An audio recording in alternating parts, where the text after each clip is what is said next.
Homicide murder को पढ़ना है। अब देखिए काफी हद तक कल भी हम लोगों ने कल्पेबल होमिसाइड एंड मर्डर को पढ़ा था, उसके रिलेशनशिप को भी देखा था, ठीक। बट कल्पेबल होमिसाइड मर्डर ऐसा कॉन्सेप्ट है जिसको आप लोग लगातार पढ़ते हैं तब भी आपको ऐसा लगता है कि यार कुछ नया समझ में आ रहा है, क्योंकि it is an evolving concept obviously. So many a times when you study culpable homicide and murder you would feel कि यार कल्पेबल होमिसाइड एंड मर्डर थोड़ा सा ट्रिकी तो है, मतलब कहीं ना कहीं कंफ्यूजन तो क्रिएट कर रहा है। अब देखिए ये जो क्लास होने वाली है ये आपके सारे कंफ्यूजन्स को, सारे डाउट्स को, सारी जितनी भी प्रॉब्लम्स आपकी कल्पेबल होमिसाइड एंड मर्डर की कॉन्सेप्ट को समझने की है, ठीक, उसको ये क्लास क्लियर करेगी। सो कल्पेबल होमिसाइड एंड मर्डर को समझने के लिए आप लोगों ने, मैंने आप लोगों को कहा था सेक्शन नंबर 300 एंड 299 इसको रीड करके आने के लिए, 299 एंड 300 आपने इसको रीड किया? Have you guys read it? अगर आपने 300 का एक्सेप्शन नहीं भी पढ़ा है तो that would work for you, क्योंकि एक्सेप्शन से हम लोग आज डील नहीं करने वाले। आज भी हमारा फोकस सेक्शन 299 एंड 300 पे ही होने वाला है। So if you have read section 299 and 300 this would work for you. Exception and culpable homicide not amounting to murder पे जाने की जरूरत नहीं है, काफी सारी चीजें हम लोग कवर करेंगे आज। इनफैक्ट हम लोग 300 पे पहुंच जाएंगे, ये भी बहुत बड़ी बात है, क्योंकि 299 इन इटसेल्फ जो रिलेटिविटी एस्टैब्लिश करता है पहले 300 से आप उसको समझेंगे, उसके बाद हम लोग 300 पे आगे बढ़ते हैं। सो टॉकिंग अबाउट पूरा ही पढ़ लिया, ठीक है सर। एक बार प्लीज पनिशमेंट्स दोबारा बता देना। पनिशमेंट्स दोबारा बता देना मतलब किसकी पनिशमेंट्स? अच्छा किसकी पनिशमेंट कहां फॉल करेगी वो वाला पूछ रहे हो? ठीक है ठीक है ठीक है, किस क्लॉज की पनिशमेंट किस जगह पे जाएगी, ठीक है, we'll understand, don't worry. So 299 300 again when we look at it, देखो आराम से समझो और बहुत संभाल के समझो, क्योंकि यहाँ पे अगर कोई भी कॉन्सेप्ट 1-2 मिनट के लिए भी आपका दिमाग इधर उधर हिला तो आप बहुत पीछे छूट जाओगे। ध्यान से समझना। और इसमें बहुत सारे केसेस आते हैं, बहुत सारे केसेस होंगे, नोट मेकिंग है, आपको कई पॉइंट्स नोट डाउन करने पड़ेंगे, तो इसलिए नोट मेकिंग के लिए भी रेडी रहना। आज कुछ नोट मेकिंग तो होगी, even when we are understanding the concepts we shall be making certain notes. So when you look at culpable homicide, फिर से ध्यान से समझिए, कल्पेबल होमिसाइड को ही इंग्लिश लॉ में एक नाम दिया जाता है, कई बुक्स वगैरह में, कई नोट्स वगैरह में आप लोग पढ़ेंगे, which is known as manslaughter. ठीक है, इंग्लिश लॉ में कल्पेबल होमिसाइड को ही एक और नाम दिया जाता है, which is known as manslaughter. Confuse मत होना, अगर कभी आप कोई बुक्स पढ़े या किसी प्रकार के कोई इंग्लिश केसेस पढ़ते हैं तो वहां पे पनिशमेंट मैनस्लॉटर की मिलती है। So manslaughter is basically culpable homicide only, so you need not get confused with that. ठीक, now when you understand culpable homicide का फंडा बहुत सीधा साधा है। अच्छा, मर्डर को मर्डर ही बोलते हैं इंग्लिश लॉ में, ये भी क्लैरिटी रखिएगा। When you understand culpable homicide, the rules are pretty simple. देखिए, culpable homicide का फंडा ये है कि एक व्यक्ति की डेथ होना मैंडेटरी है। So इन दोनों ही केसेस में one thing which is unavoidable, ठीक है? culpable homicide को क्या बोलते हैं हिंदी में? आपराधिक मानववध, वो मैनस्लॉटर भी वैसा ही है, ठीक? So आपराधिक मानववध, मैं कई बार भूल जाता हूँ इसको, जैसे मर्डर इज हत्या, दिस इज आपराधिक मानववध, तो यस इसको देख लेना। So culpable homicide and murder का जो रिलेशनशिप है, it's very simple yet complicated for the reason कि कई बार स्टूडेंट्स इस चीज को जज करने में थोड़ा सा कंफ्यूज हो जाते हैं कि what exactly is the difference between culpable homicide and murder. अब आर वर्सेस गोविंदा का केस देखेंगे या state of Andhra Pradesh versus Puraiya का केस देखेंगे तो दोनों ही केसेस में कल्पेबल होमिसाइड और मर्डर के बीच का डिफरेंस बताया तो गया है, लेकिन प्रॉब्लम ये है कि दोनों ही केसेस में कल्पेबल होमिसाइड और मर्डर के बीच का डिफरेंस डिग्री बेस्ड रखा गया। ठीक है, डिग्री बेस्ड रखने का मतलब कि भाई अगर प्रोबेबिलिटी हाई है तो कल्पेबल होमिसाइड नहीं होगा, मर्डर होगा। अगर प्रोबेबिलिटी लो है तो मर्डर नहीं होगा, कल्पेबल होमिसाइड होगा। डेथ तो दोनों में ही सर्टेन है। So you can make it this way कि अगर प्रोबेबिलिटी किसी एक्ट में डेथ की बहुत लो है तो दैट इज कल्पेबल होमिसाइड, लेकिन अगर वही प्रोबेबिलिटी किसी व्यक्ति की किसी एक्ट के दौरान डेथ की ज्यादा है तो दैट इज मर्डर। ये रिलेशनशिप है, ये एक रिलेटिविटी है जो कि एस्टैब्लिश की जाती है in terms of culpable homicide and murder. But problem ये है कि पुरैया का केस पढ़ोगे, आर वर्सेस गोविंदा का केस पढ़ोगे तो खाली केस पढ़ के आपको समझ में नहीं आता कि प्रोबेबिलिटी को जज कैसे किया जाए। ठीक है, इट इज वेरी प्रोमिनेंट कि culpable homicide and murder are different yet they are together क्योंकि murder is a kind of culpable homicide। अच्छा, ये भी बोला जाता है that all murders are culpable homicide but all culpable homicides are not murder। This is something that you study while you are actually studying the concept of culpable homicide and murder। ये पहली चीज है जो आप पढ़ते हो कि हर murder एक culpable homicide तो होता है, लेकिन हर culpable homicide मर्डर हो ये जरूरी नहीं है। अच्छा, ध्यान से अब इसको एक एक करके समझिएगा। पुरैया का केस, गोविंदा का केस हमें बहुत ज्यादा हेल्प नहीं करता। यस डेफिनेटली हम आंसर राइटिंग के लिए इन केसेस का इस्तेमाल करेंगे, मेंस में हमारे लिए बहुत हेल्पफुल है, बट व्हेन वी अंडरस्टैंड हमारे लिए बहुत से ऐसे केसेस हैं जो कि इस चीज को डिफाइन करेंगे कि how exactly should culpable homicide be distinguished from the case of murder. अब देखिए, जैसा मैंने कहा आपको, आपकी हर क्लास आपको कल्पेबल होमिसाइड कैसी लगेगी, मर्डर कैसी लगेगी कि कुछ नया पढ़ रहे हो, कुछ एकदम अलग है। सो while getting back to the provision 299 और 300 से जब हम कनेक्ट करते हैं, so culpable homicide and murder का relationship connected है। ये मैंने कल भी आप लोगों को बताया था, आज फिर बता देता हूँ। It is often depicted in the form of a Venn diagram कि भाई साहब ये अगर culpable homicide है तो ये उसमें murder है। ठीक है, culpable homicide murder। अब जो ये culpable homicide आप यहाँ पे देख रहे हैं इसमें probability of death बहुत कम है। On the other hand, जो ये आप murder देख रहे हैं इसमें probability of death बहुत high है, लेकिन दोनों ही केसेस में death is compulsory। अच्छा, डेथ कंपलसरी होने का मतलब ये है कि ऐसा नहीं हो सकता कि आपने किसी व्यक्ति को इंजरी कारित की भले से आपने उसको वाइटल ऑर्गन में इंजरी कॉज की, भले से आपने उस व्यक्ति के दिमाग में 6 गोली मार दी, अगर वो व्यक्ति जिंदा है, if the person is alive, the offender can not be held liable for the offence of murder और कल्पेबल होमिसाइड। ठीक, अगर आपने किसी व्यक्ति को कितनी भी ग्रेव इंजरी कॉज की, उसको डुबा के मारने की भी कोशिश की हो, किंतु अगर वो व्यक्ति जीवित रह गया है, अगर वो व्यक्ति बच गया है, तो आपको कल्पेबल होमिसाइड या मर्डर की पनिशमेंट नहीं हो सकती। So the first and the foremost requirement of culpable homicide और मर्डर इज डेथ। ठीक है, thank you so much Bhupendra. Yes, so culpable homicide या मर्डर के लिए, दोनों के लिए ही death is a compulsion. Okay, now understand this. अरे बेटा, अटेम्प्ट टू मर्डर में हाँ ऑब्वियसली मिलेगा, लेकिन बीच में ये सवाल कहां आ रहा है? ऑब्वियसली अगर कोशिश आपने की तो अटेम्प्ट टू मर्डर मिल जाएगा, दैट इज इट। बट अभी भटको मत, अटेम्प्ट पे मत जाओ, अभी जो कॉन्सेप्ट जितना बता रहे पहले उस पे स्टिक करो बच्चा, वरना कंफ्यूज होने लगोगे। ओके, चलिए समीक्षा, एक second. Weapon and handmade injury या हैंड कॉज्ड इंजरी क्या कैसा, वो सब एक एक करके समझेंगे। Understand this step by step, otherwise culpable homicide murder का डिफरेंस इतना कॉम्प्लेक्स है कि students tend to get confused with it. But हम क्योंकि स्टेप बाय स्टेप समझ रहे हैं तो will be through. So death तो कंपल्सरी हो गई, मतलब there is always a death, हर बार एक मृत्यु निश्चित है। ठीक, यस, मृत्यु निश्चित है, death is compulsory. Now when you understand that death is a compulsion in both the cases, how is that death caused? ये जो डेथ है ये कॉज कैसे हुई? ये जो पर्टिकुलर डेथ कॉज हुई है ये कॉज हुई कैसे? देखो, जब आप डेथ को देखोगे तो डेथ का फंडा बड़ा सिंपल सा है।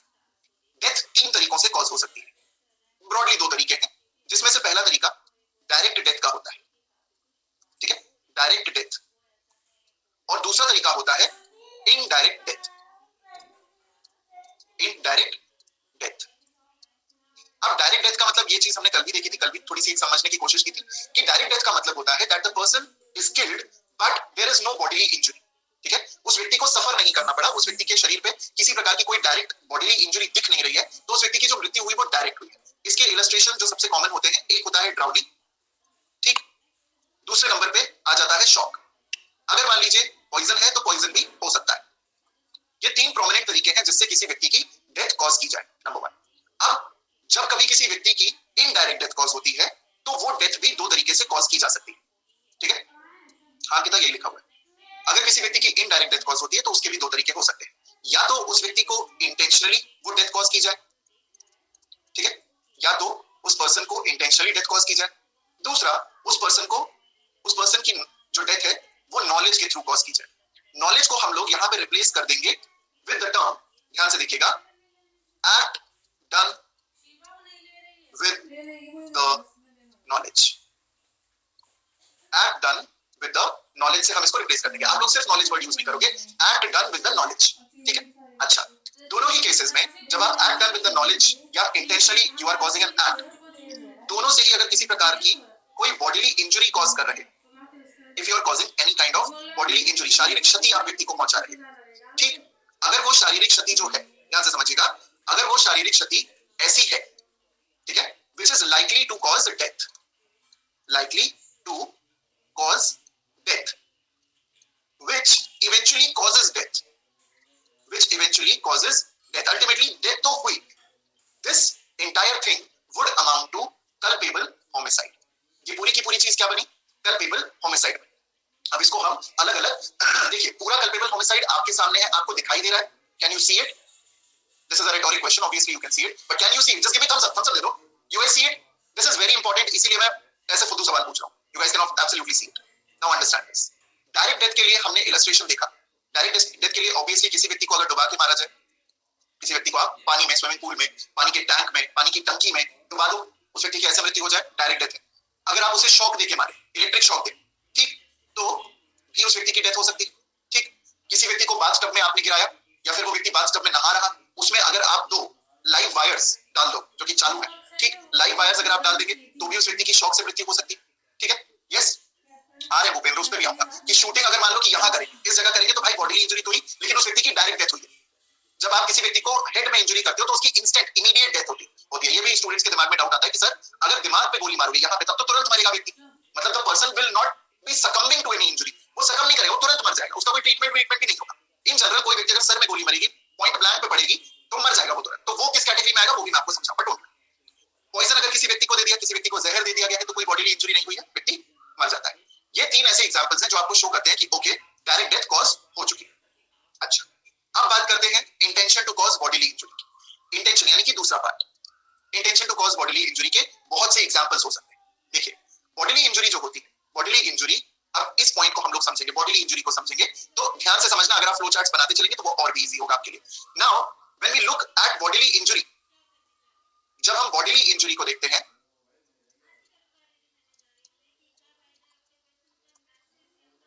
तो बॉडीली इंजरी का नेचर कुछ इस प्रकार का होता है कि बॉडीली इंजरी या तो वाइटल ऑर्गन्स में हो सकती है या फिर bodily injury non vital organs में हो सकती है। यस, बॉडीली इंजरी या तो वाइटल ऑर्गन्स में हो सकती है या फिर नॉन वाइटल ऑर्गन्स में हो सकती है। ठीक, ध्यान से समझिए। सर अगर स्टोमक में भी लगे तो डेथ हो जाएगी, अगर नहीं हुई तो अटेम्प्ट, हाँ ऑब्वियसली मारिया, बट अभी मत पूछो बेटे, अगर नहीं हुआ तो वो तो अटेम्प्ट हो ही जाएगा ना सभी लोगों पे। देखो मैं सब लोगों को एक चीज अभी बता दूं, क्योंकि अगर आप बार बार वो क्वेश्चन लेकर के आओगे ना कि सर अगर ये नहीं हुआ तो अटेम्प्ट तो हो ही जाएगा, ये नहीं हुआ तो अटेम्प्ट, वो तो हो ही जाएगा मेरे बच्चे, लेकिन अभी अगर ये नहीं हुआ तो ये होगा। दिस इज अ वेरी, मतलब आप ऐसे समझ लो कि आप क्लैट का सवाल पूछ रहे हो, वो भी यूजी का, ग्रेजुएशन वाले आपके क्वेश्चंस नहीं। तो पहले पूरी चीज समझो, पहले पूरा समझ लो, उसके बाद तुम्हें अपने आप समझ में आ जाएगा कि कहां अटेम्प्ट होगा, कहां अटेम्प्ट नहीं होगा, what will be there, you will understand each and everything, but go slow. Now when you look at vital organs, vital organs में भी there is two kind of probability. Vital organ में पहली probability होगी कि ऐसा vital organ है, ठीक है, जिससे डायरेक्ट डेथ हो सके। ठीक, जैसे कि मान लीजिए अगर किसी व्यक्ति के हार्ट एरिया में, चेस्ट एरिया में गोली मारी जाए, छाती में यानी आपके सीने पे गोली मारी जाए, आपके दिल वाले एरिया पे गोली मारी जाए।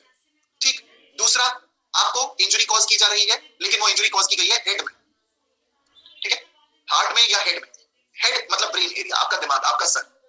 नेक्स्ट, आपका थ्रोट, वाइटल ऑर्गन। ठीक, वाइटल ऑर्गन मतलब आपके शरीर के जो महत्वपूर्ण अंग हैं, ठीक, जो सांस लेने के काम आए, जो सोचने के काम आए, जिनसे आपकी हृदय गति बनी रहे, ब्लड फ्लो के काम आए, वो सारे जरूरी अंग यहाँ पे हम कंसिडर करते हैं, वाइटल ऑर्गन्स। अब किसी व्यक्ति को अगर आप हार्ट की इंजरी देंगे, किसी व्यक्ति को एकदम सीने में गोली मारेंगे, वो ज्यादा सफर नहीं करेगा, उसकी तुरंत डेथ होगी। आप किसी को हेड इंजरी देंगे, थ्रोट इंजरी देंगे, तो हो सकता है व्यक्ति तुरंत मर जाए।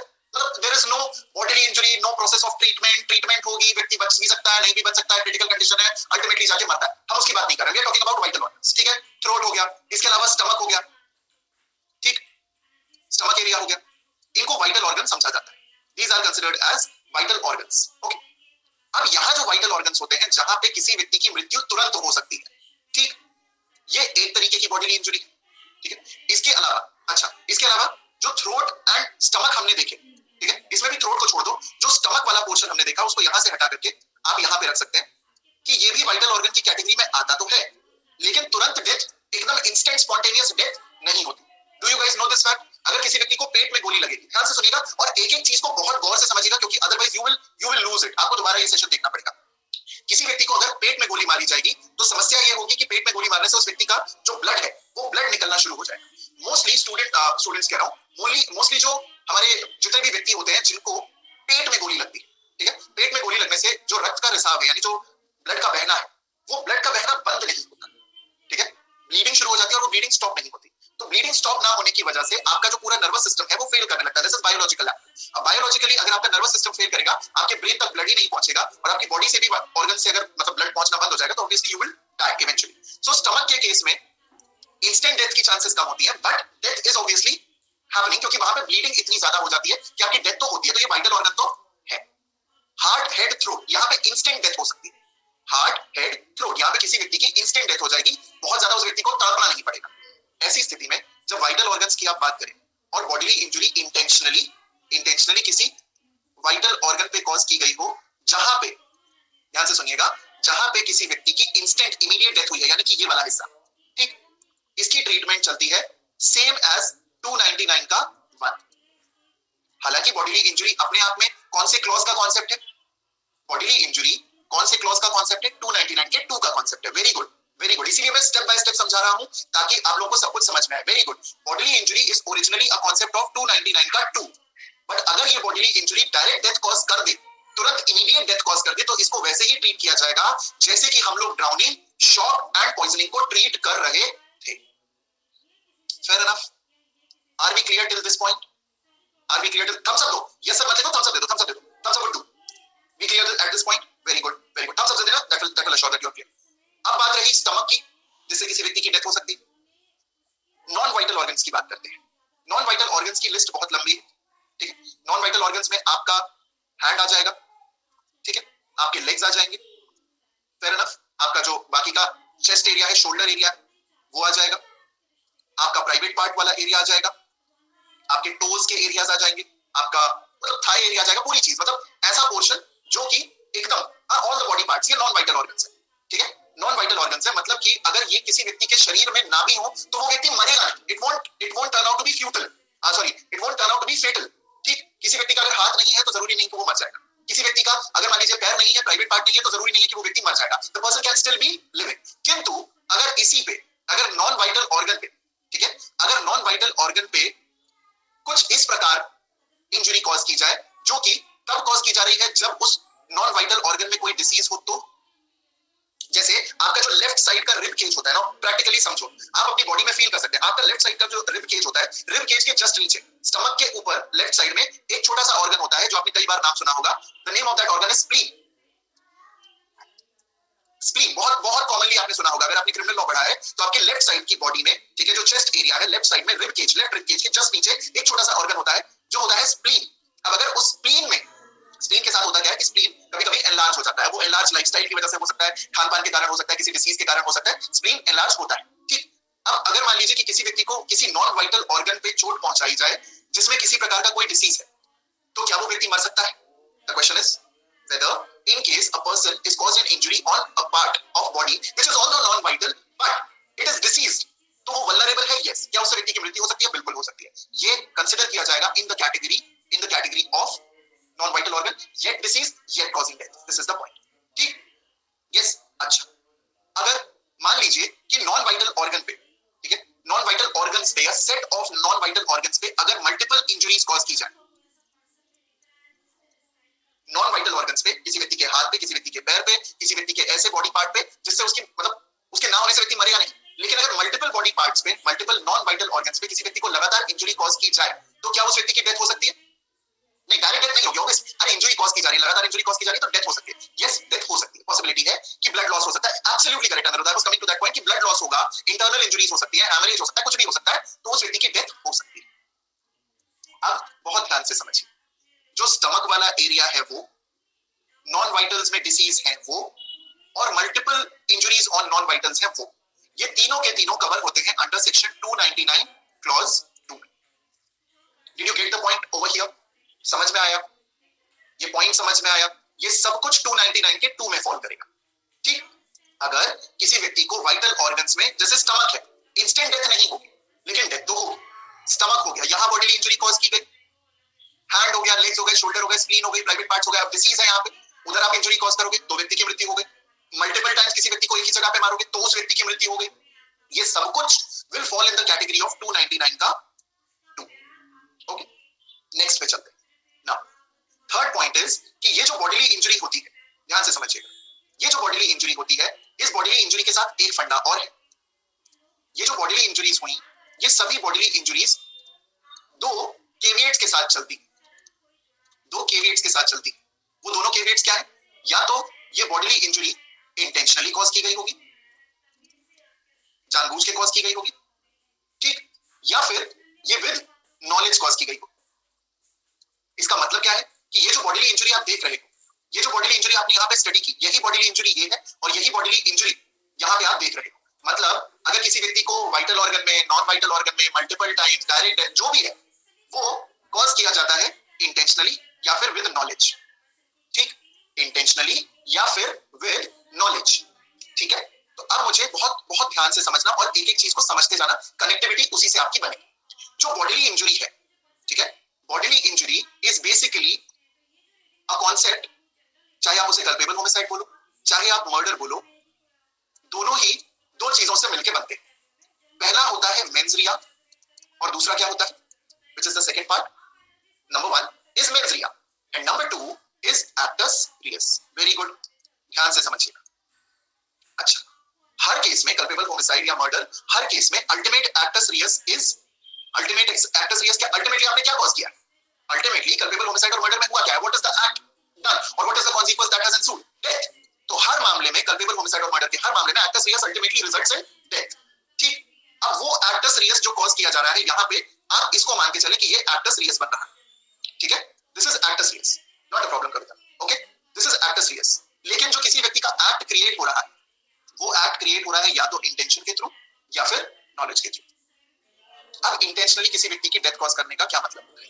इंटेंशनली किसी व्यक्ति का डेथ कॉज करने का मतलब होता है कि आपने प्लान बनाया, ठीक है, या प्लान नहीं भी बनाया, even though there was no plan, आपने उस व्यक्ति को इंटेंशनली जानबूझ के ऐसी जगह चोट पहुंचाई जिससे उस व्यक्ति की मृत्यु हो सकती थी। ठीक, अच्छा, अब एक बात बताइए, मान लीजिए कि कोई व्यक्ति है जो कि रोड पे फुटपाथ पे खड़ा हुआ है। अब एक एक करके आप लोग लाइक्लीहुड और प्रोबेबिलिटी को समझते चलोगे, तो एग्जांपल्स को ध्यान से सुनना। बहुत सारे एग्जांपल्स हैं, तो इसीलिए you will have to understand it bit by bit. कोई व्यक्ति है रोड पे खड़ा हुआ है, ठीक, बहुत सारे एग्जांपल्स हैं, इसलिए कीप आंसरिंग। आपने देखा वो खड़ा हुआ है, आपका दुश्मन, आप पीछे से आए, आपने उस व्यक्ति को जोर से रोड पे धक्का दे दिया। फुटपाथ पे खड़ा है, आपने उसे जोर से रोड पे धक्का दे दिया। नाउ टेल मी, आपने, भाई रोड है, गाड़ियां चल रही, एकदम खाली रोड भी नहीं, आपने उसे जोर से धक्का दिया। Whether there is a certainty of death or there is a probability of death. Whether there is a certainty of death or there is a probability of death. Very good. Probability of death. आपने धक्का दिया, भाई हो सकता है कि उस time कोई गाड़ी ना आ रही हो सकता है वो व्यक्ति ना भिड़े, हो सकता है कि अगर गाड़ी आए भी तो मान लीजिए बाइक वगैरह थी, उसे हल्की फुल्की चोटें बच गए। प्रोबेबिलिटी है, सर्टेनिटी नहीं। लेट्स से कि बाय चांस की ये कार आ रही थी, नॉर्मल स्पीड पे ही थी, लेकिन क्योंकि ये व्यक्ति कार के बीचों बीच आया तो कार के नीचे ही आ गया। जब धक्का दिया आपने, वो गिरा, कार के टायर में उसका सर आ गया। Culpable homicide, murder, what will it be? Culpable homicide, yes, this will B culpable homicide, क्योंकि ये प्रोबेबिलिटी थी, हो सकता है डेथ होती, हो सकता है डेथ ना होती। 1 पॉइंट।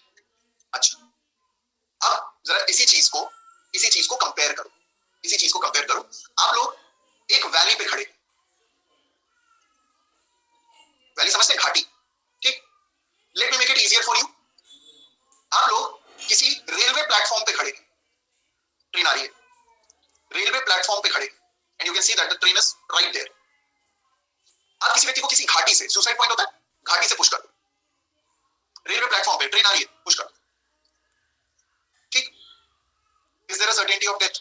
अब भगवान की कृपा रहेगी, ठीक है, भगवान की कृपा रहेगी, व्यक्ति हो सकता है बच जाए, but there is a certainty, highest probability of death, highest probability of death, ठीक, yes, this will fall in the category of sufficient to cause death.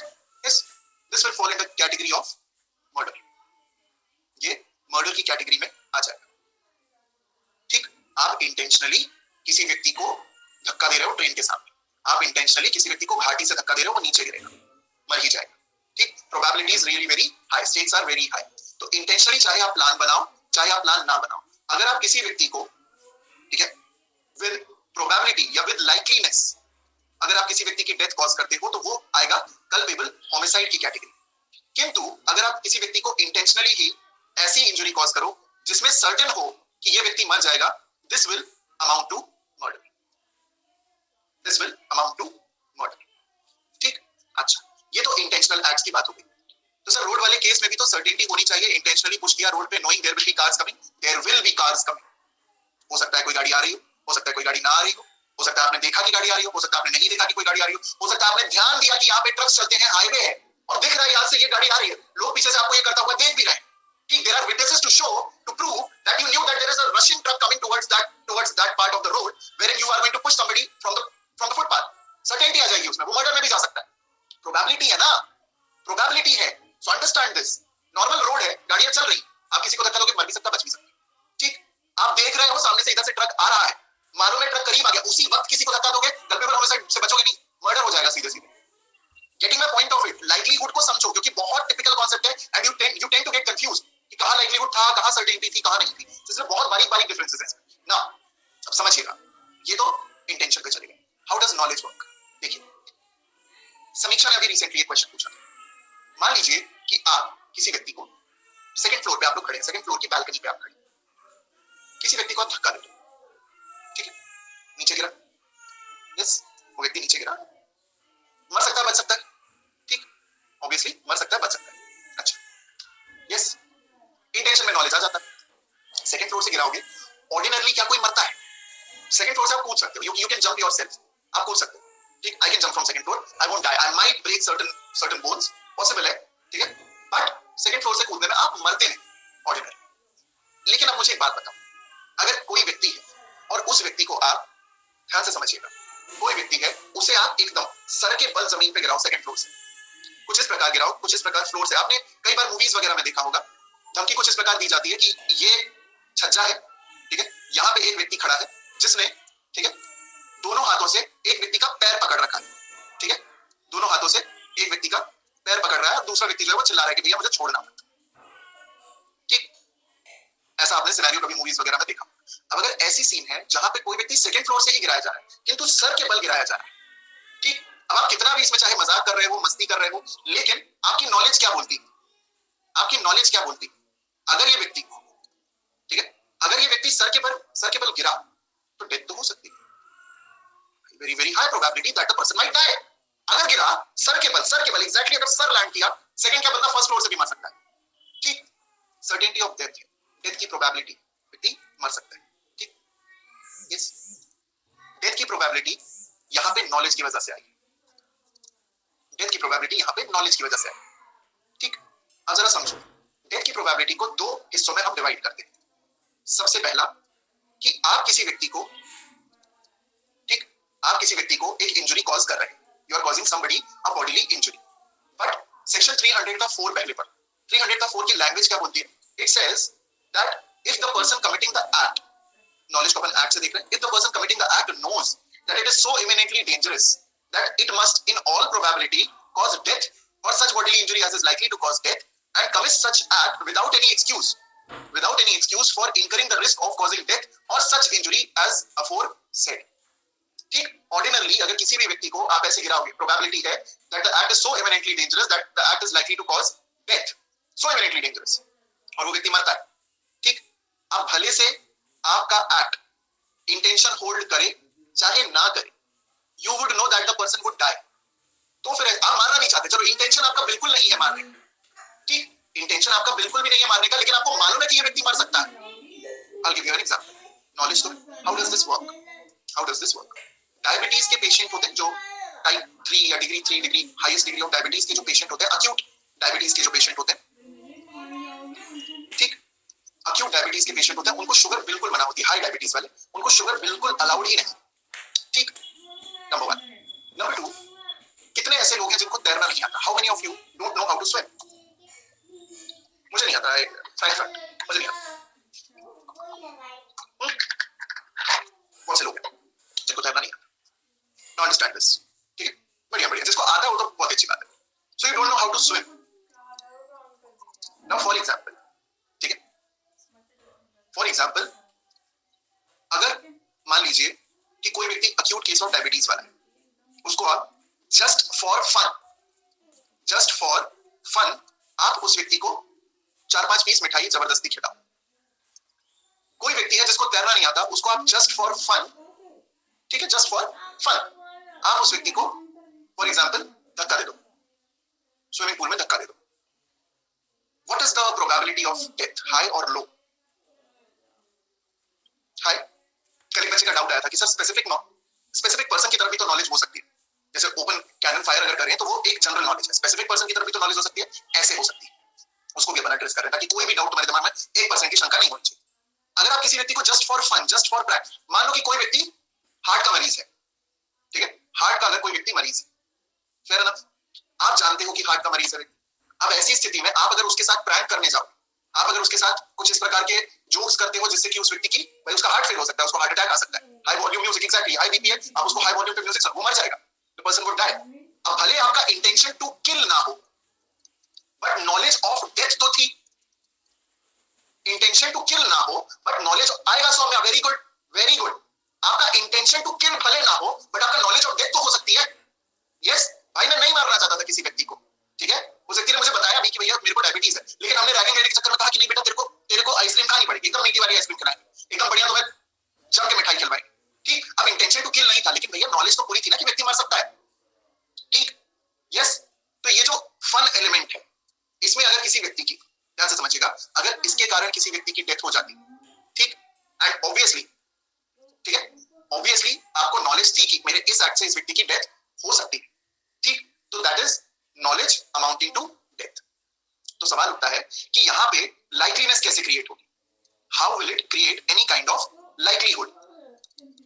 Yes, एक क्वेश्चन यहाँ पे क्रिएट होता है, लाइकलीनेस क्रिएट कैसी होती है, लाइकलीनेस और certainty, how does this get created? Likeliness and certainty in case of knowledge depends upon the degree of your knowledge, ठीक है? All of this depend upon the degree of your knowledge, degree of your knowledge, ठीक, degree of your knowledge. For example, अगर आप एक बहुत ही less crowded रास्ता है, बहुत ही लेस क्राउडेड रास्ता है, इक्का दुक्का 3-4 लोग ही दिखते हैं, ठीक है, लेकिन सिटी के बीच का area, it's not a highway, अगर आप उस पे 150 की स्पीड पे गाड़ी दौड़ाओ, 120 की स्पीड पे गाड़ी दौड़ाओ, ठीक, किसी व्यक्ति के सामने आने की प्रोबेबिलिटी ऑब्वियसली ऊपर नीचे है, कम है। मान लो कि कोई व्यक्ति सामने आ गया, उसकी डेथ हो जाती, obviously this is causing death by rash and negligent act, ठीक, लेकिन क्या आपकी नॉलेज थी? Did you have a knowledge कि कोई आ सकता है? लाइक्लीहुड है, लाइक्लीहुड है, देयर वाज अ नॉलेज कि there might be a person, कोई आ सकता है, yes, but on the contrary, when you know that somebody will be there because the road is very crowded, intention तो अपन consider भी नहीं कर रहे, not even talking about intention, but let's say if we know कि एक बहुत ही crowded area, उसमें अगर आप 120 की स्पीड पे गाड़ी दौड़ाओगे, ठीक, will it fall in the category of certainty कि भैया इधर तो नॉलेज का लेवल आप एक अलग लेवल पे जा रहे हो भैया, you are tripping very high, अब ऐसी स्थिति में तो सर्टेनिटी, नॉलेज की यहाँ पे सर्टेनिटी आ गई। अगर लाइकलीनेस क्रिएट हो रही है, कल्पेबल होमिसाइड, अगर लाइकलीनेस नहीं सर्टेनिटी क्रिएट हो रही है नॉलेज की, death. I'll give you an example, another example, एक एग्जांपल से सैटिस्फाई मत हो, इतने एग्जांपल लो कि तुम्हारा एकदम दिमाग खुश हो जाए, ठीक, वो 304 ए में आएगा, that's total rash and negligent act, क्योंकि आप ड्रिंक एंड ड्राइव कर रहे हो, आप या आपका जो भी ड्राइवर है, जो भी ड्रिंक एंड ड्राइव कर रहा है, वो उस कैटेगरी में है। Now I will give you certain cliché examples, जो सबसे ज्यादा कॉमनली यूज्ड एग्जांपल्स हैं, मैं उनकी बात करता हूं। सबसे पहले मान लीजिए, और ये आपने सुना भी होगा, मान लीजिए कि एक रास्ता है, देयर इज अ वे, ठीक है, एक रोड है, एक रास्ता है, अब उस रास्ते पे गाड़ियां चलती हैं, चांसेस हैं कि भैया गाड़ियां उस रास्ते से पास होगी। मैंने मान लीजिए कि वहां पे मैंने एक गड्ढा खोद दिया, एक ब्रैड पिट मैंने वहां पे खोल दिया, ठीक है, अब ये गड्ढा है रास्ते में बीचों बीच, उसको ढकने के लिए मैंने उसपे हरी पत्तियां वगैरह डाल दी कि किसी को समझ में ना आए, ठीक है, छोटा सा गड्ढा है, मतलब अभी तो ये तो पूरी रोड पे बनाया है, एक ऐसे ही मान लो छोटा भी गड्ढा है, वो दूसरे एग्जांपल में अपन समझ गए। एंड आई नो कि यहाँ से गाड़ियां गुजरती है, कुछ 15-20 फीट का मैंने गड्ढा खोद दिया, आई नो कि यहाँ से गाड़ियां गुजरती, गाड़ियां यहाँ से गुजरी, एक गाड़ी आई, अनफॉर्चुनेटली वो उस गड्ढे में गिर गई, जो भी लोग थे उनकी मृत्यु हो गई। Am I liable for culpable homicide or am I liable for murder? पूरे रोड पे गड्ढा खोदा है, पूरे रोड पे गड्ढा खोदा है, am I liable for culpable homicide or murder? पूरे रोड पे बेटा गड्ढा, सिर्फ एक कॉर्नर में नहीं, पूरे रोड पे murder, that would be a culpable homicide amounting to murder, वो मर्डर है, ठीक है, कोई भी मार सकता है, एग्जैक्टली, ठीक, कोई भी मार सकता है, मर्डर की कैटेगरी में आएगा। सुनना अभी culpable homicide क्यों नहीं है, ध्यान से सुनना, ठीक है, क्योंकि ध्यान से सुनिएगा, why are we calling it culpable homicide? We are calling it culpable homicide because this has the highest probability. Why are we not calling it culpable homicide? Because this has the highest probability. Highest probability. Culpable homicide नहीं बोल सकते, it has to be murder, ठीक, yes, highest probability। वहीं अगर वही रास्ता होता, अब ध्यान से सुनिए, सेम रास्ता होता, ठीक है, उसी सेम रास्ते पे मैंने एक छोटा सा कहीं पे पॉटहोल क्रिएट कर दिया, एक जरा सा गड्ढा खोद दिया, ठीक है, जिसमें अगर टायर फंसा तो गाड़ी नीचे भले ना जाए, लेकिन वो मैनहोल साइज का इतना बड़ा गड्ढा तो है कि अगर गाड़ी तेज आएगी, वहां पे एक टायर अंदर धंसा तो गाड़ी इम्बैलेंस हो सकती है और गाड़ी डैमेज होकर के इंजरी कॉज कर सकती है, पलट सकती है, एग्जैक्टली पलट सकती है, ठीक। अब गाड़ियां चलती हैं उसी रास्ते से, गाड़ियां उसी रास्ते जाती, एक अनफॉर्चुनेट गाड़ी वहीं से निकली, बाइक वाला था, उसका टायर यहाँ पे फंसा, भाई पूरी गाड़ी पलट गई, सामने वाले को हेड इंजरी हुई, the person died on the spot, that person died. What will this be? Will this be murder और will this be a culpable homicide? This will be a culpable homicide, ठीक, lowest probability, culpable homicide lowest probability, low probability, ठीक, likeliness that's the point. Side से भी निकल सकता था, हो सकता है उतनी स्पीड में नहीं होता, बच जाता, ब्रेक लगा देता, हल्की फुल्की इंजरी होती, लेकिन डेथ हुई और हो सकती भी थी, तो this will B culpable homicide. Another cliché example, एक और एग्जांपल समझो, मान लीजिए कोई व्यक्ति है, ठीक, कोई व्यक्ति है और वो व्यक्ति ऐसा करता है कि ये क्राउड है, अब इस क्राउड में जनता है, कल भी मैंने आप लोगों को बताया, ये पूरा का पूरा मान लीजिए दिस इज द स्टेडियम, ठीक है, स्टेडियम है, ये आपका स्टेज है, स्टेज पे चल के आप खड़े हुए हैं, जमात बैठी है, यहां से आपने फायर ओपन कर दिया, फायर ओपन कर दिया, गोली चलाना शुरू कर दिया। ठीक, ऑर्डिनरली अगर मैं कहूं तो ये कल्पेबल होमिसाइड है, this is obviously culpable homicide, मरेगा कोई ना कोई तो शर्तिया मरेगा। लेकिन अब इस बात को जरा ध्यान से समझिएगा, मैंने फायर ओपन किया है। अब स्टेज में और जब ये रैलीज होती है, पॉलिटिकल रैलीज, उसमें स्टेज प्लेटफॉर्म की हाइट ऊपर होती है और जो जनता होती है उसकी हाइट नीचे होती है, मतलब स्टेज की हाइट ज्यादा होती है। मैंने फायर ओपन किया, कंडीशन 1। कंडीशन 2, मैंने लेदर बॉल होती है रेड कलर की, कुकाबुरा रेड बॉल होती है जिससे क्रिकेट खेला जाता है, वर्ल्ड कप भी चल रहा है, मैंने वो रेड बॉल ऐसे ही रैंडमली कहीं पर फेंकी। या फिर ओलंपिक्स में या खेलों में एथलेटिक्स में गोला फेंक होता है, you might have seen it, discus होता है, गोला फेंक होता है, ठीक, might have seen it, shot put, या it's known as shot put, बहुत हैवी होता है। ध्यान से सुनो, ठीक, मैं ओपन फायर करूं और मैं शॉट पुट फेंकूं, condition 1 fire, condition 2 shot put, probability of death कहां ज्यादा हाई है? लाइकलीनेस, अच्छा मेरी इंटेंशन किसी को भी मारने की भले ना, चलो मैं किसी एक स्पेसिफिक पर्सन को तो मार रहा नहीं चाहता, ठीक, लेकिन मेरी नॉलेज तो, बुद्धि तो इतनी बोलती है ना कि भैया क्राउड पे तो गोली चलाएगा, एक ना एक तो चला जाएगा भाई। 1 में प्रोबेबिलिटी इज हाई, 2 में probability is obviously considerably low. 1 आ जाएगा मर्डर की कैटेगरी में, 2 आ जाएगा कल्पेबल होमिसाइड की कैटेगरी में। बट रिमेंबर दैट जब भी मर्डर को प्रूव करने जाओगे, whenever you have to prove murder, what will you have to prove first? आपको पहले एज अ जज क्या डिसाइड करना पड़ेगा? जब भी आप मर्डर प्रूव करोगे, आपको हर एक बार कल्पेबल होमिसाइड प्रूव करना पड़ेगा पहले। First and the foremost thing that you need to prove while you are discussing और judging a case of murder, it has to be culpable homicide. अब ये रिलेशनशिप है जो हमने लास्ट क्लास में पढ़ा था। This is the relationship that we studied in the last class. I give you an example समझना। अगर तुम्हारा मामला 302 का भी है, तुम्हारी शुरुआत, ठीक है, तुम्हारी शुरुआत हमेशा 299 के 1 से हो। क्या मामला 299 के 1 का बन रहा है? हाँ, यस, बन रहा है। अब ध्यान से सुनो, क्योंकि ये चीज तुम्हें लिखनी, 299 के 1 का बन रहा है, हाँ, तो चेक करो 301 से मैच कर जा रहा है, ऑब्वियसली करेगा। जो चीज 299 के 1 में आएगी वो ऑटोमेटिकली 300 के 1 में आएगी। कल ही बताया था मैंने, यस, थम्स अप दे दो, यू रिमेंबर दिस, कल ही बताया है।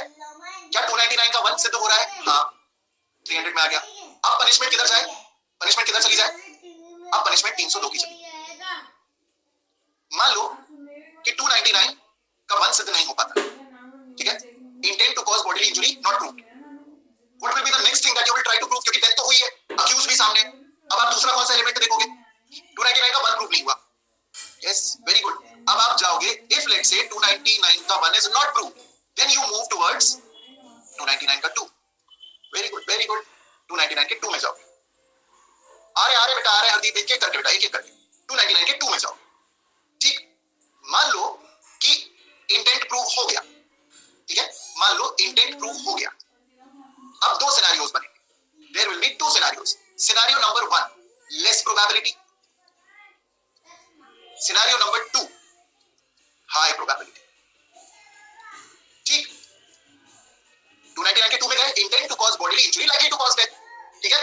अब आप सबसे पहले देखो कि लेस प्रोबेबिलिटी से डेथ, ठीक, लेस प्रोबेबिलिटी वाली डेथ्स ये अपन देख चुके हैं, 1 2 3 देखा, यस। अब ध्यान से देखो, लेस प्रोबेबिलिटी वाली डेथ अगर है, पनिशमेंट किधर डाल दें अपन?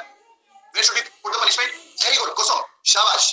304 पार्ट या पैरा 1 में जाए, वेरी गुड। लेकिन मान लो अगर हाई प्रोबेबिलिटी, तब फिर हमें दूसरी चीज क्या चेक करनी पड़ेगी? अगेन एक और चीज चेक करनी पड़ेगी, व्हाट विल इट बी कि ये 300 के 2 में जा रहा है या ये 300 के 3 में जा रहा है। क्या यहां स्पेशल नॉलेज थी? Was there a special knowledge? Offender के पास क्या कोई स्पेशल नॉलेज थी, या उसने एक ऐसी इंजरी कॉज की, ठीक है, जो कि ऑर्डिनरली किसी को भी मार सकती थी, ऑर्डिनरली इससे किसी की भी डेथ हो सकती थी, यस।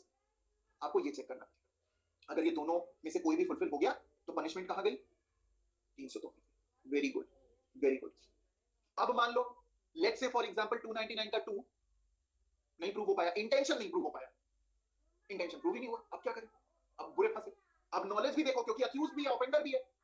आप मर्डर, भाई मर्डर को ग्रेव ऑफेंस ऐसे नहीं बोला जाता, आपको स्टेप बाय स्टेप चलना पड़ेगा, एक एक एलिमेंट देखना पड़ेगा। अब आप देखोगे कि भैया चल, मान लिया तेरा इंटेंशन नहीं था, मान लिया इंटेंशन टू कॉज डेथ नहीं था, मान लिया intention to cause bodily injury नहीं थी, let me check did you by any chance had the knowledge of it? तेरे पास नॉलेज तो नहीं थी बेटा। अच्छा, अब मान लो कि नॉलेज थी, again 2 conditions. Condition number 1 high probability, knowledge की डिग्री वेरी गुड। दूसरा लो probability, low probability of knowledge. अब अगर लो प्रोबेबिलिटी ऑफ नॉलेज होगी तो पनिशेबिलिटी, लो प्रोबेबिलिटी ऑफ नॉलेज है तो पनिशेबिलिटी 304 के पार्ट 2 में। और अगर हाई प्रोबेबिलिटी ऑफ नॉलेज होगी, हाई प्रोबेबिलिटी ऑफ नॉलेज होगी तो आपको दूसरा एलिमेंट देखना पड़ेगा, which will be that second element. Punishment, punishment में कूदो ही मत, 300 तो लिखो ही मत। What will be the next thing that you will have to see? Higher probability है, अगली चीज देखोगे क्या 300 के 4 में आ रहा है, ऑब्वियसली आएगा। हाई प्रोबेबिलिटी का मतलब क्या है? मतलब 300 के 4 में आ रहा है। अब पनिशमेंट उठे आएगी, अब पनिशमेंट किधर आएगी? यस, सेक्शन 302 में। तुम लोगों ने अगर इतने का भी स्क्रीनशॉट ले लिया, पूरी पूरी चीज में अगर तुमने सिर्फ इतने का स्क्रीनशॉट ले लिया, you are done and you are through. हो गया तुम्हारा कल्पेबल होमिसाइड मर्डर का पूरा कॉन्सेप्ट तुम्हें क्लियर हो गया। Now you are clear in that. I hope तुमने ये बना लिया, ठीक? यस, ये देख लीजिए, समीक्षा ने शेयर कर दिया फट से एकदम तुरंत, फोटो डाल दिए, देख सकते हैं आप लोग। This is it. ये अगर आपने बना लिया है, इस पे आपको कमांड आ गई है, यू आर थ्रू। ये चीज है। अच्छा, मान लो, मान लो अब ये मैं आप पे थ्रो करूंगा, आपको आंसर करना है। I throw it at you, you will have to answer it. मान लीजिए कि 300 का 1 सिद्ध हो जाता है, ऐसी कंडीशन सिद्ध हो जाती है। और मैं नेक्स्ट पेज पे बना देता हूं just so that you are on the same page. Let's say either, let's say either, इसको लिख भी लेना, लेट्स से आइदर 301 और 302 और 303 और 300 क्लॉज 4 आर प्रूव्ड। कि हाँ भाई ये तो हो रहा है, मतलब this is happening. Let's say this, either this or this or this or this, one of this is proved, but circumstances, scenario, ये किन कंडीशंस में हुआ है? circumstances show, circumstances show exceptions of section 300। मान लो कि ये सब हुआ है, सब में से कुछ ना कुछ हुआ है, और ग्रेव एंड सडन प्रोवोकेशन में हुआ है। मान लो सब हुआ है बट सडन फाइट में हुआ है। मान लो इनमें से कुछ भी हुआ है और वो हुआ है ऐसे जहां पे किसी बंदे ने अपनी प्राइवेट डिफेंस एक्सीड कर दी, ठीक? तब क्या होगा? तब ये कहां फॉल करेगा? देन प्राइवेट, अभी सर्वेंट से हुआ, तब ये फॉल करेगा इनकल्पेबल होमिसाइड।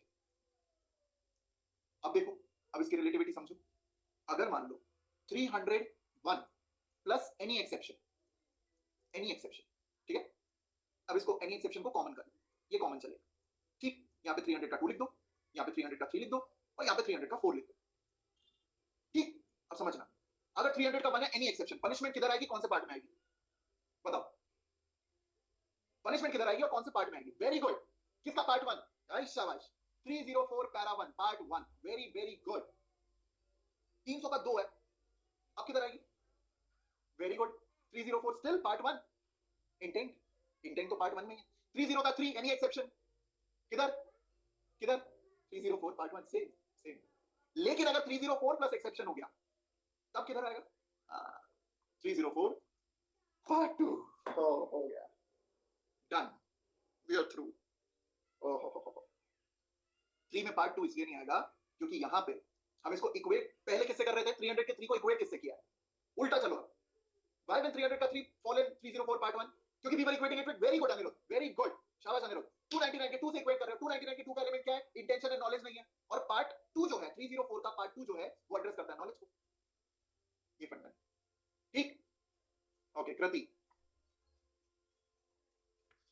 समझा दूंगा Mishti, don't worry. Hello hello, am audible sir?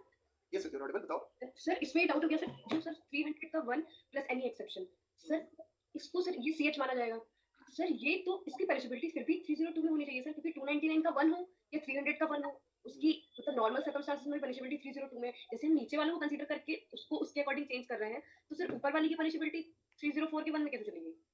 अच्छा, 300 का 1 जो है उसकी अपन पनिशबिलिटी 304 के 1 में क्यों लेके जा रही है? क्यों लेके जा रहा है? Yes sir. अच्छा, मान लो द सर्कमस्टेंसेस आर सच जहां पे किसी व्यक्ति को, एक पर्सन है, वो दूसरे व्यक्ति को लेट्स से फॉर एग्जांपल उसको छेड़ रहा है, ऐसे ही मजाक कर रहा है उसके साथ, ठीक है? अपन लोग करते हैं ना, मतलब अपन लोग नहीं, इन जनरल लोग करते हैं ना, Yes, मजाक मजाक में लड़ाई कर लेते हैं, ठीक Yes, है? sir. तो मजाक मजाक में लड़ाई चल रही है, उसी में एक व्यक्ति ने, जिसको हम लोग या कोई एक व्यक्ति दूसरा व्यक्ति बुली कर रहा है, वो व्यक्ति थोड़ा सा ऐसे इरिटेट होकर के सामने वाले व्यक्ति को जोर से धक्का दे देता है, नोइंग कि पीछे एक स्विमिंग पूल है, नोइंग द फैक्ट पीछे एक स्विमिंग पूल है, ठीक? Yes, yes, yes. अच्छा, अब मेरा मान लो कि इंटेंट टू कॉज डेथ था, ठीक? अगर इंटेंट टू कॉज डेथ था भी तो सर्कमस्टेंसेस ऐसे क्रिएट हुए जिसमें there was sudden and grave provocation. ठीक, कोई व्यक्ति अगर इरिटेट कर रहा है, कोई व्यक्ति कैरेक्टर पे कमेंट कर रहा है, मारपीट भी करने की कोशिश कर रहा है, ठीक, ऐसी स्थिति में या अगर आप अपने प्राइवेट डिफेंस को एक्सीड भी करते हो, if there is an intent to cause a direct death, when can there be an intent to cause direct death under these circumstances? ठीक है, इन सर्कमस्टेंसेज में intent to cause direct death कब हो सकती है?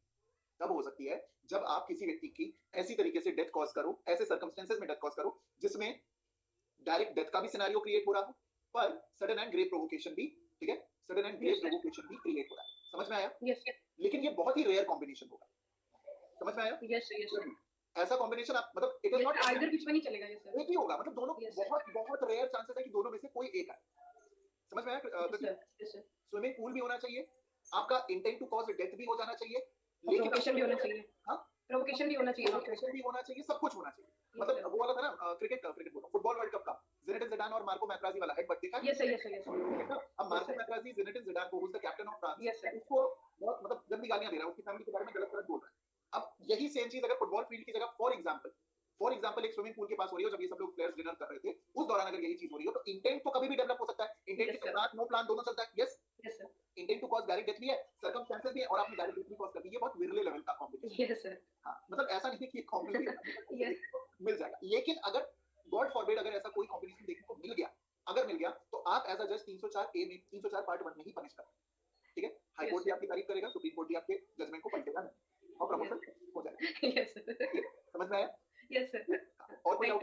नहीं sir, all clear sir. Sir इतना फर्स्ट टाइम क्लियर हुआ है लाइफ में, कभी नहीं क्लियर सर। ये चीज नहीं क्लियर होती थी कि ऐसे प्रोबेबिलिटी का तो थोड़ा बहुत रहता था आइडिया कि ग्रेविटी रहती है मर्डर में ज्यादा, पर सर ये पनिशमेंट वाला बड़ा कंफ्यूजन होता था सर। बहुत अच्छे से क्लियर हुआ है। हो गया ना? हाँ, चलो, thank you John sir. Back, thank you sir.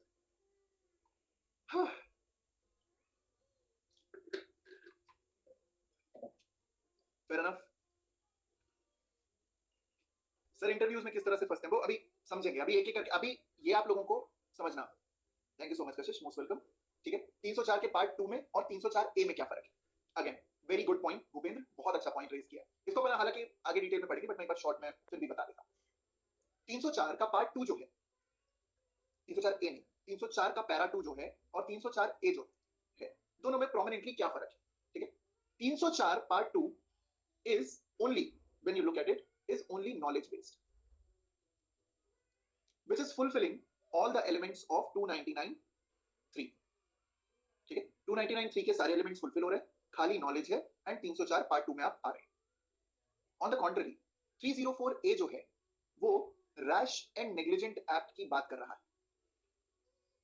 अब ध्यान से समझना, rash and negligent acts workout कहां करते हैं, हम इसे पढ़ेंगे डिटेल में वैसे बुक में, लेकिन क्योंकि आपकी क्वेरी अच्छी है, अच्छा क्वेश्चन है, तो मैं इसको शॉर्ट में बता रहा हूं। Rash and negligent act generally हमसे उन जगहों पे एक्सपेक्ट किए जाते हैं या उन जगहों पे नहीं एक्सपेक्ट किए जाते where we are expected to be extra cautious and we are duty bound to be like that. Simple भाषा में बताऊं, आप अपने घर में बैठे हो तो are you expected to be extra cautious? घर में आप अपने लिविंग रूम में हो, ड्राइंग रूम में हो, बेडरूम में हो, वॉशरूम में हो, कहीं, हाँ, वॉशरूम में थोड़ा एक्स्ट्रा कॉशियस होना पड़ता है, ठीक है, but then again otherwise you are not expected to be extra cautious anywhere. ठीक है, अरे हंसने की जरूरत नहीं है, एक्स्ट्रा कॉशियस वॉशरूम में इसलिए होना पड़ता है भैया, फर्श होती है, पानी होता है, वहां आप किसी को धक्का मत करना, ये बात फिसल सकता है, दैट्स इट। वहां you are not at home, you are not expected to be extra cautious, but let's say you are on road, let's say you are on a construction site, let's say you are a doctor, are you expected to be extra cautious? Bhupendra, everyone, not just Bhupendra, it's a good question. We are expected to be extra cautious, yes. अब जहां हमारी duty है कि हम extra cautious रहें, वहां पे with knowledge, वहां पे विद नॉलेज अगर हम रैश या नेग्लिजेंट हो गए तो, now you know the difference between 304 part 2, 304 A. 304 part 2 आपके घर पे भी एप्लीकेबल है, आप होटल रूम में आराम से रुक रहे हैं, उस पर भी एप्लीकेबल। 304 ए जो है वो स्पेसिफिकली ऐसी जगहों पे एप्लीकेबल होता है जिन जगहों पे you are suppose to be holding a certain duty of care. अब रोड पे आप भैया, रोड पे तो डॉक्टर गाड़ी चलाए, लॉयर गाड़ी चलाए, नॉर्मल आदमी गाड़ी चलाए, सबको ध्यान रखना है कि रोड पे ढंग से चलाना है, ठीक, उस पे गाड़ी कोई भी चलाए ढंग से चलानी है, आप रैश ड्राइविंग नहीं कर सकते। कंस्ट्रक्शन है तो कंस्ट्रक्शन वर्कर्स को ध्यान रखना होता है कि भैया कहीं से सामान गिरा रहे हो, ईंट गिरा रहे हो, रेत गिरा रहे हो, गारा पत्थर कुछ भी गिरा रहे हो, तो आपको नोटिस करना होगा कि भैया कोई नीचे तो नहीं खड़ा है। डॉक्टर है, डॉक्टर का जो ग्रॉस नेग्लिजेंस आता है वो 304 ए में आता है, अपन उसको कल्पेबल होमिसाइड में पनिश नहीं करते, अपन उसको मर्डर में पनिश नहीं करते, बट रैश नेग्लिजेंट एक्ट में बिल्कुल करते हैं। क्यों भैया, तुम्हें क्या जरूरत थी कि तुम उसके पेट में टॉवल काय को छोड़ करके आ गए, ठीक, सीजर्स काय को छोड़ दी, तुम्हारा ब्रेसलेट गिर गया है सामने वाले के पेट में और उसमें गाना बज रहा है ओम मंगलम मंगलम, ऐसे थोड़ी होता है, this is not how it works, no. अगर ऐसा हो जाए किसी व्यक्ति की मृत्यु हो जाए, that would amount to gross negligence. ये फंडा है। तो जहां ड्यूटी का एंगल क्रिएट हो रहा है, रोड पे चल रहे हो ड्यूटी है, कंस्ट्रक्शन वर्क है ड्यूटी है, हॉस्पिटल है ड्यूटी है, ऐसी स्थिति में अगर आप वर्कआउट कर रहे हो और तब आप कहीं से रैश या नेग्लिजेंट हो जाओ विद ड्यू नॉलेज, ठीक, 304 है। Otherwise in any other circumstance जहां पे आप ड्यूटी बाउंड नहीं हो, नॉलेज से कोई भी एक्ट कर रहे हो, 304 पार्ट 2, ठीक, ये पॉइंट है सर। 301 इसीलिए कम है, इसीलिए कम है, हम उस व्यक्ति को 304 पार्ट ए में बड़ी पनिशमेंट नहीं देते, क्योंकि ये डायरेक्टली हम उसको यहां तो उसको कल्पेबल होमिसाइड की कैटेगरी में लेके चल रहे हैं, यहां पे we call it gross negligence. Bhupen समझ, अभी अपन इसको पढ़ेंगे बच्चे, अभी पता है मैं अभी इसकी डिटेल में जाऊंगा ना, we like breach the flow of it, ठीक है। ये कल्पेबल होमिसाइड है बच्चे, this is culpable homicide, this is a separate category, this is gross negligence, अलग है, इसीलिए इसकी पनिशमेंट थोड़ी सी कम है इसके comparison, that's the point of it. मुझे क्या पूछ रहे हैं कि सर 301 प्लस एनी एक्सेप्शन वाले में पनिशमेंट 304 एक को कैसे लिंक किया, प्लीज क्लियर कर दीजिए। 301 जैसा भी कृति ने डाउट पूछा था बेटे, 301 वही ज़िनेडिन ज़िडान वाला एग्जांपल कि भाई लोग बैठ करके स्विमिंग पूल के पास खाना खा रहे हैं, वहां पे एक व्यक्ति ने दूसरे व्यक्ति को, उसके परिवार को, उसके कैरेक्टर को, उसकी वाइफ को, उसके मदर फादर को, पेरेंट्स को, ग्रैंड पेरेंट्स को, ब्रदर सिस्टर्स को कुछ गलत चीजें कही, so there was sudden and great provocation. अब आप तुरंत अगर ऐसा सुनोगे तो इंटेंट टू किल तो आएगा। अब आदमी बोलता है ना, बोल ही देता है, मुंह से निकल जाता है उसकी मिस्टी। व्यक्ति अगर बहुत भड़क गया किसी व्यक्ति की बोली हुई बात पे, उसने बोल भैया मैं तेरे को जान से मार, अभी जान से मार दूंगा साले, तेरे को छोड़ूंगा ही नहीं, आई किल यू राइट अभी, तुरंत तुरंत अभी मार दूंगा, लोग रोकते हैं, ठीक है। ऐसे जैसे बाबू भैया को पकड़ा था ना श्याम और राजू ने, ये श्याम मेरे को पकड़, मेरे को पकड़, हाथ क्यों छोड़ा रे? पकड़ रे, मेरे को पकड़, इसको धोतर चोर को मैं मारेगा। That is if you understand it, scenario भी बन गया, sudden and great provocation is created, 300 and 299 one का सिनेरियो आ गया, आपका इंटेंट टू किल है, सामने वाला व्यक्ति ऐसी पोजीशन में है, स्विमिंग पूल के पास खड़ा है, आप धक्का दे दोगे, तैरना नहीं आता, गिरेगा, मर जाएगा, लेकिन क्योंकि आप ग्रेव एंड सडन प्रोवोकेशन में ऐसा एक्ट कर रहे हो, इसीलिए मर्डर की लायबिलिटी आपकी क्रिएट नहीं करी जाएगी, आपको बेनिफिट मिल जाएगा, and you will stand down at 304 part 1, आपको 304 पार्ट ए में पनिशमेंट, पार्ट 1 में, पैरा 1 में पनिशमेंट दे दी जाएगी, फायदा मिल जाएगा आपको, सिर्फ इस बात का फायदा मिल जाएगा that there was sudden and great provocation. Mishti अब समझ में आ गया होगा बच्चे, now I believe clear.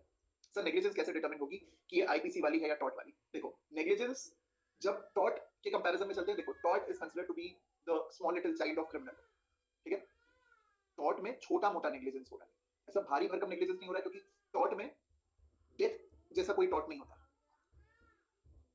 Know that, ठीक है, टॉट में तो मिलते ही है, टॉट में तो डेफिनेटली ऐसे एग्जांपल मिलेंगे, लेकिन death is not dealt in taught, you know this fact, ठीक है। जो सिजर छोड़ने वाला है, अगर सिजर से सेप्टिक होकर सामने वाले की डेथ हो गई तो टॉट में हम इसको नेग्लिजेंस बोलते हैं, लेकिन you owed a duty of care, टॉट का क्वेश्चन पूछा जाएगा तो वो ये नेग्लिजेंस का सवाल बनेगा, कल्पेबल होमिसाइड मर्डर टॉट में थोड़ी पूछा जाएगा, इस बात को समझो बच्चे, आप लोग कंफ्यूज कभी मत होना इसमें, आपसे वही घर में घुसना, टॉट में सिर्फ ट्रेसपास पूछा जाएगा, लेकिन वही घर में घुसना क्रिमिनल लॉ में क्रिमिनल हाउस ट्रेसपास भी है, लर्किंग हाउस ट्रेसपास भी है, हाउस ब्रेकिंग भी है, हाउस ब्रेकिंग बाय नाइट भी, तो टॉट तो इतना सा है, टॉट का ही तो एग्जैजरेटेड वर्जन आप क्रिमिनल लॉ में देखते हैं, टॉट is civil law, criminal law punishment बढ़ गई, ठीक, ये चीज है, कोर्ट वापस नहीं करता है, कोर्ट सामने सामने ही 304 ही लगा देता है, सामने सामने। 299 का एन एक्ट और 300 का द एक्ट में कौन क्या डिफरेंस है, देखो 299 का जो अ एक्ट है या एन एक्ट है, ठीक, मुझे कुछ क्वेश्चंस पूछने तुम लोगों से, पहले वो मैं क्वेश्चंस भी आप लोगों से, बल्कि मैं फटाफट से ये डाउट्स ले लूं, उसके बाद मैं कुछ क्वेश्चन पूछूंगा, do answer them, they are very good, और उन पे हम लोग को नोट लिखनी है।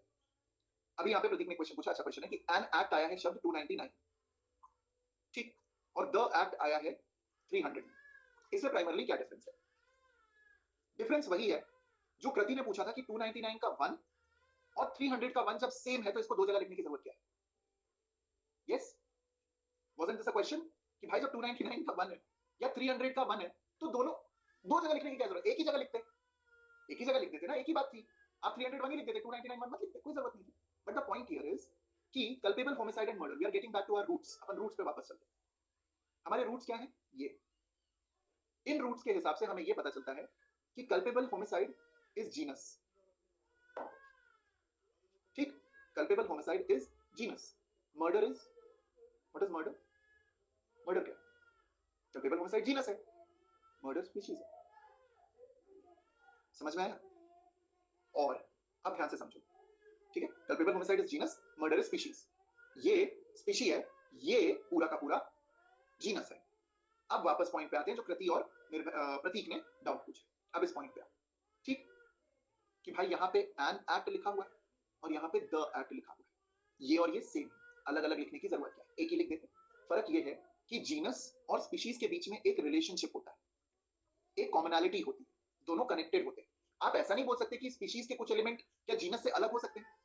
आप एज अ ह्यूमन बीइंग बताना, कृति एंड प्रतीक एंड एवरीवन, आप मुझे एक आंसर देना। आप कितने भी, लेट्स से फॉर एग्जांपल, कितने भी लंबे हो जाए, या आपकी हाइट कितनी भी कम हो जाए, आपका एक हाथ कितना भी बड़ा हो जाए, आपकी एक टांग कितनी भी नकली हो, कितनी भी छोटी हो जाए, क्या आप होमोसेपियन कैटेगरी से बाहर चले जाओ?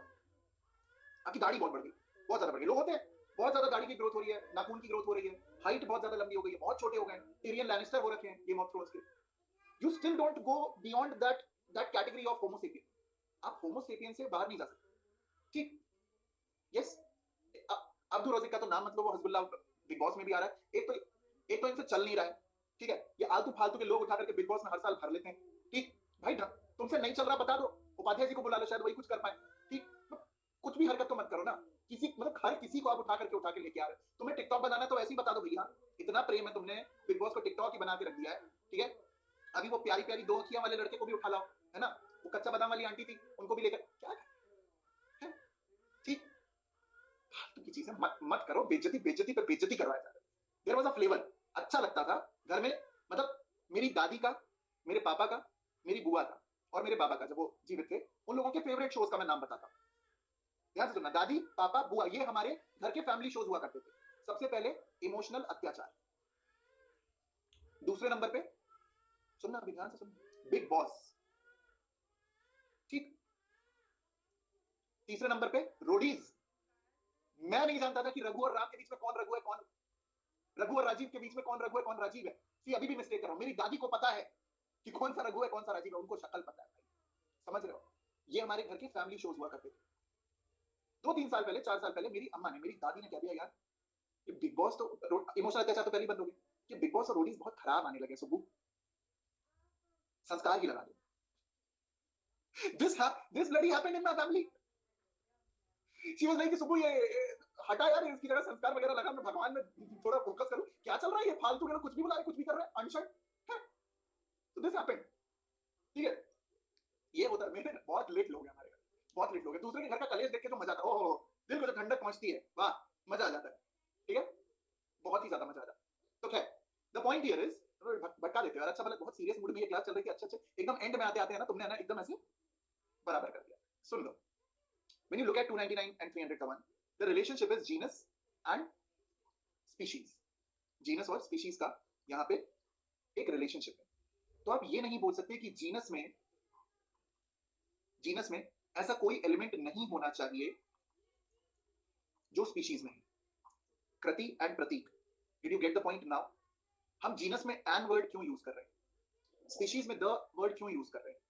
क्योंकि जीनस का एन कल्पेबल होमिसाइड में भी जा सकता है, culpable homicide not amounting to murder में जा सकता है, culpable homicide amounting to murder में जा सकता है।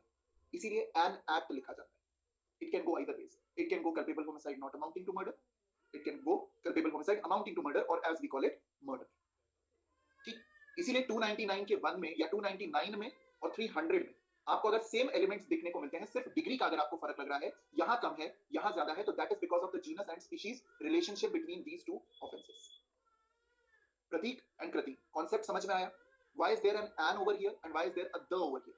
An act in terms of culpable homicide is used because there can be variants of culpable homicide. One variant can be culpable homicide not amounting to murder, and there can be a second element which will be culpable homicide ultimately amounting to murder, or as we call it, or as general public calls it, murder. इसीलिए यहाँ पे an लिखा जाता है। When we call it the act, हम इसको the act इसलिए बुलाते हैं क्योंकि ये स्पेसिफिक हो जाता है कि ये मर्डर ही है, इसका कोई वेरिएंट नहीं। इसको करने के तरीके हो सकते हैं जो हमने अभी देखे, there can be various ways, but this is murder. There can be multiple ways in which murder can be achieved, but murder एक ही है। उसके बियॉन्ड फर्दर बाइफर्केशन आपको मर्डर का नहीं मिलता। That is why the end दो जगह जा सकते हैं। That's the difference between. ठीक है, फेयर एनफ।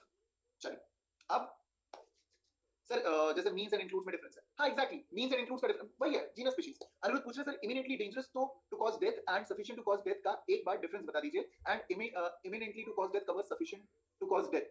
या अनिरुद्ध, इसको मुझे एक बार जब अपन 300 पढ़ेंगे ना, तो मैं उसको डिटेल में समझा पाऊंगा आपको। 300 के 3 और 300 के 4 का जो डिफरेंस है वो विरसा सिंह में भी मिलता है। ठीक है, विरसा सिंह का केस है, Virsa Singh versus state of Punjab का, उसमें भी हमें ये चीज देखने को मिलेगी। बट अगर अभी मैं अनिरुद्ध एक्सप्लेन करने जाऊंगा ना, तो it will take a lot of time. ठीक है बच्चे, बट ये डेफिनेटली अपन इसको नेक्स्ट क्लास में कवर करते हैं। आज हमने कोई नोट मेकिंग नहीं करी है, बट आई होप आप लोग को कॉन्सेप्ट सारे एकदम ज्ञान के तंतु आपके खुल गए होंगे। फटाफट से चैट बॉक्स में बताओ आज की क्लास में जो भी पढ़ा था वो समझ में आया? आज मुझे नहीं लगता आप लोग डाउट लेके जाओगे, क्योंकि अगर आप लग रहा है आज भी डाउट लेके जा रहे हो तो कल जब अपन लिखेंगे ना तब भी सबको समझ में आ जाएगा। ठीक, कुछ ज्यादा समझ में आ गया? Crystal clear, thank you. ठीक है, आगे समझ में? परफेक्ट। तो सवाल ये है कि एक्स पर्सन ने वाई पर्सन, एक्स हस्बैंड है,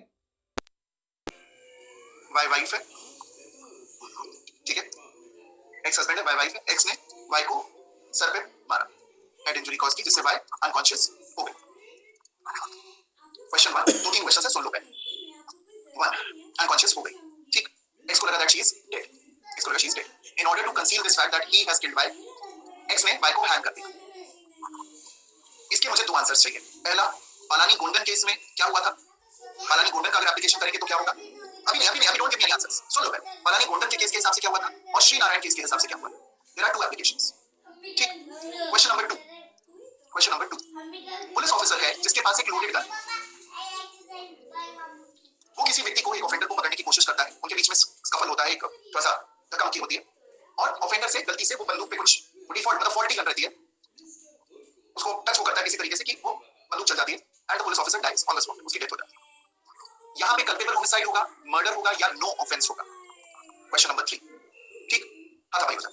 क्वेश्चन नंबर 3, एक व्यक्ति है एक्स, वो भाग रहा है ओपन फील्ड में और भाग रहा है, ठीक, उसके पीछे दो लोग और भाग रहे हैं, वाई और जेड, ये दोनों एक्स के पीछे भाग रहे हैं, ठीक है। एक्स देखता है कि थोड़ी दूर पे एक कुआं है, एक वेल है, ठीक।